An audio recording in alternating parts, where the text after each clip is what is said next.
something that we understand that as we've grown larger and larger, that we have a voice that people listen to. And any video that we go out, we understand that that's going to reach potentially millions of people's eyes, and it has to be something that we're comfortable with doing.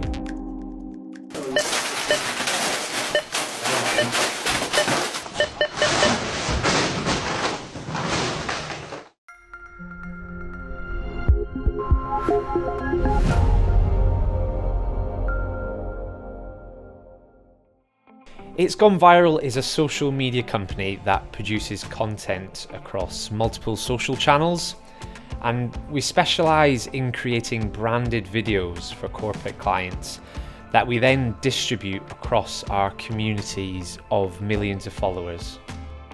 Anyone can start a Facebook page, anyone can set one up in their bedroom, and try and start getting videos out there.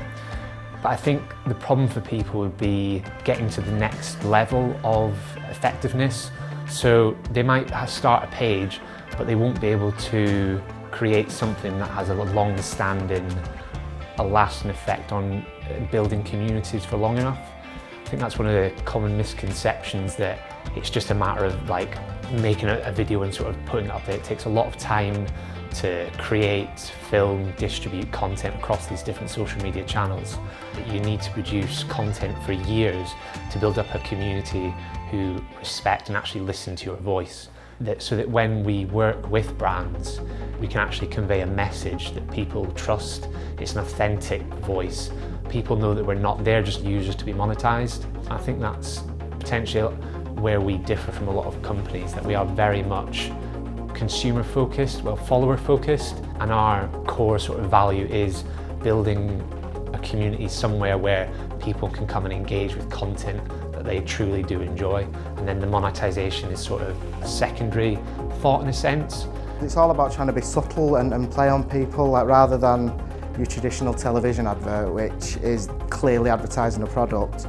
What's being quite popular at the moment is the video will have a funny theme running through it, but on the underlying tone is they are using the product, or they're wearing the product, or it's demoing how to use the product. People are scrolling on the timeline, they're obviously going to know it's an advert to a certain extent, but it's not your traditional where they'd just be bored, because it's all about, all during television programmes. Now as soon as the adverts come on, people are onto the phones, so it's a further way of reaching the consumer. When internet came along and people could do, your Google searches, and that was like the first step of like the digital revolution, as opposed to traditional methods of like TV, advert, radio. And I think the social media is the next step beyond that, where before, where brands were talking to the consumers, it was very much a one-way conversation.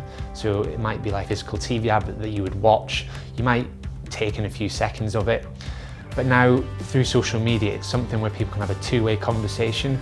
So consumers can actually talk with the brands. It's the adverts where I will have a friend text me and say, "Oh, have you seen this advert by so-and-so company?" And I think it's that sort of viral buzz that gets people excited. And those are the brands that are using social media correctly that are really seeing big wins from it currently. We was approached by a large theme park in the UK that was launching a new roller coaster. It was really quite scary, so we were screaming most of the way around. When we put it out on our social media, it had like just short of 1 million views.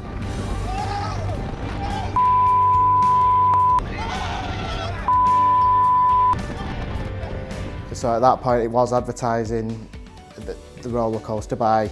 We wrote with editing the video. We wrote on when the roller coaster was launched, where it was, how to get to, and any facts and figures about it, its height, its speed. So things like that are ideal because it's high-end, funny footage, but also is delivering the end goal for the client. So we've recently been looking at ways how we can branch out and cover various different themes, and one of them is we've tackled is these movie launches, that when the actors do their junkets on the press launches, when people do funny interviews with them, it can make for good content for the promotion of the video and for the company like ourselves. So just this week we were down in London with Nick Frost and Stephen Merchant for one of their latest films. We had them all playing a game that was about the film on the PlayStation whilst one of our guys interviewed them. What? Oh goodness me, I've just been I scissored around the neck. Oh goodness me, I'm about to be torn in half. Our main objective, what we always say, is we want to make the follower feel something. If they don't feel something when they watch that video, then it's not going to work. Something that makes them stop and think, I'm watching this for a reason. They feel like they're getting some value back from the actual video. I think the key message for us is that we are different to other social media companies. We are not afraid to try something different and not follow what everyone else is doing. We are a relatively small team here compared to other companies, but we feel that we're a very strong team, and every person that we've hired has had something about them that we've thought they'd be good within this family, and something about their personality can really add to the brand that we're growing here.